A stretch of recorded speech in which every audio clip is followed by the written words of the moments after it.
Well, X-Men game week finally here, so just what's it feel like to finally be in the mix of NC State prep and almost there?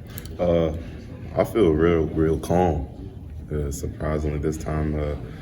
I know in past years, if you let the emotion get to you too much, it kind of psychs you out. So I'm trying to stay level-headed and just focus on our job and kind of relaying that to the team so we're all level-headed and, go out there and be ready to do what we say we're going to do. You started, I think, at tight end in the 2018 game at NC State. How far have you come since then, and then to the team? How do you compare maybe that pregame versus what you guys are going through now? I was at tight end, to say the least. So, I feel like that says enough in regards to that. But the team's definitely grown. The team's definitely helped me grow as well. A lot of the younger guys, a lot of the older guys, even the guys in my class, Miles Berry, a lot of guys helped me develop into the person I am, the player I am. And then a lot of the younger guys, they just show me things that I didn't do that helps me now to tidy up on that and help them in that aspect of their game to help them grow as individuals and as players as well. I asked Miles, and I'll ask you, how personally gratifying is it to see where this program was in 2018 when you were playing tight end to where you've come now? It's got to be really cool for everybody involved. It's been truly a blessing, to say the least. I don't want to take credit for it because, there's a lot of younger players and a lot of coaching that had to go into it as well. It wasn't just us, so it was a team effort. But year 5, it's great to finally see, the things we say we're going to do. Back in 2018, we're being recruited, saying we want to come here to change the program. And then it's been a roller coaster ride, obviously up and down, not going as fast as we wanted, but it's finally here. So it's very rewarding to finally be a part of that. Crowd noise is always the thing they talk about to the away team, but you guys obviously being on defense, it's going to be really loud when you guys are on the field. Have you guys done anything to mimic that in practice, just the crowd noise you guys trying to communicate pre-snap? It's hard to mimic how loud it is in a game situation, but the only thing we can do is just focus on communicating visual and verbal. That way we're all on the same page and we don't, beat ourselves in that regard of the game. We're playing as a unit and just doing our job. How do you balance feeding off the crowd, but also staying within your stuff, not trying to do too much in that environment? Oh, I love it. The crowd definitely get me going.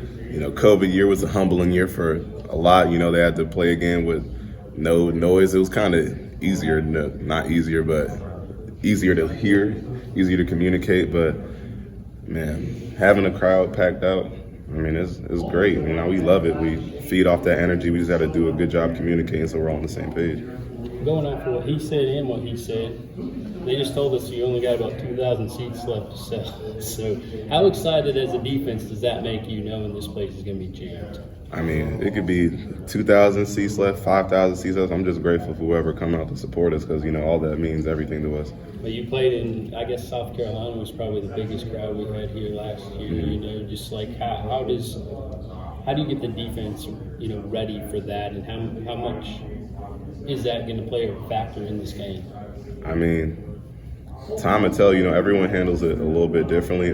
All I can do as a player is advise them to, cancel out the noise. Don't let it get the best of you because your emotions can really mess up, your mental aspect of the game. And that's important in a football game, having your mental level-headed. So really just talking to the players and doing as much as I can to show them, to tune out the outside noise and just focus on what we got to do.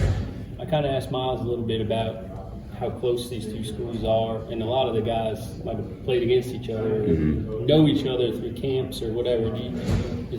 Is it that close, or are you hearing some things and giving some things, or how is it for you? People are always talking. I don't really pay much mind to it.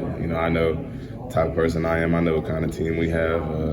There's nothing but respect. I know that's what comes with the game of football. We all love to compete, and emotions and competitive edge. It is what it is. I love it. All respect to NC State, but fear none at the same time. And that's just the approach with anybody and the approach with life as well. So, do you have any high school teammates or friends on the other team that you know? I think they all transferred by now.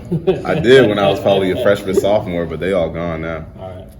ECU and NC State is a rivalry that goes back to 1970. Have you done any studying on it or watched any highlights of previous games even before you got here? I see a couple clips here and then, but I didn't even really understand the rivalry until I got here. So I'm kind of playing catch up where like the North Carolina guys, they already understand it. They came here knowing the rivalries already. So I'm really playing catch up. So I'm like a couple of years behind on, you know, what it really means because I'm not from here. But being here for 5 years, I feel like I feel it enough to understand how they feel, like my energy times 10.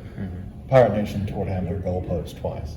Oh, yeah, let's And do it Rob. again. And Rob. Try to do it again.